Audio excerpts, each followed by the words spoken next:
8 წლის ნიტას ექიმებმა არასწორი დიაგნოზი დაუსვეს.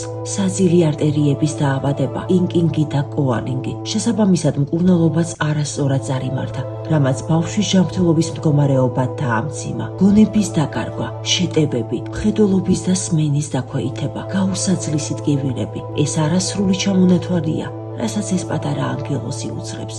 ეს კი ნიტას დაიგო 6 წლის გაბრიელაა. ვინ მოსთვლის რამდენჯერ დაკარგა ნიტამ გონება მის თვალწინ და მას შემდეგ ამ პატარა ანგელოზის ყოველი გაღვიძება შემზარავი შიშით იწყება. ჩემი დაიგო ხომ ისევ ცოცხალია.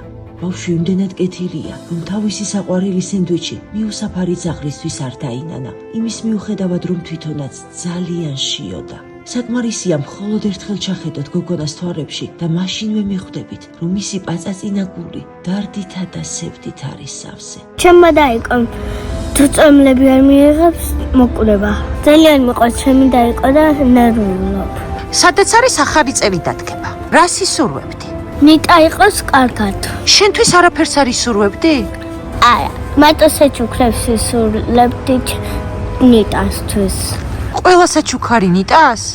შენთვის არაფერი? ნიტას სიცოცხლისთვის აუცილებელია ძვირადღირებული მედიკამენტები, მაგრამ მხოლოდ მედიკამენტებით ბავშვის გადარჩენა შეუძლებელია. თურქი ექიმები ელოდებიან ჩვენს პრინცესას, მაგრამ რაქნას ნიტას დედამ ის ხომ 7 მცირეწლოვანი შვილის დედაა და თან სრულიად მარტო ზრდის ბავშვებს. გმირი დედა. ახლა ის დროა, რომ მთელი საქართველო უნდა გავერთიანდეთ ამ პატარა ანგელოზის ნიტა ჩოხელის გადასარჩენად.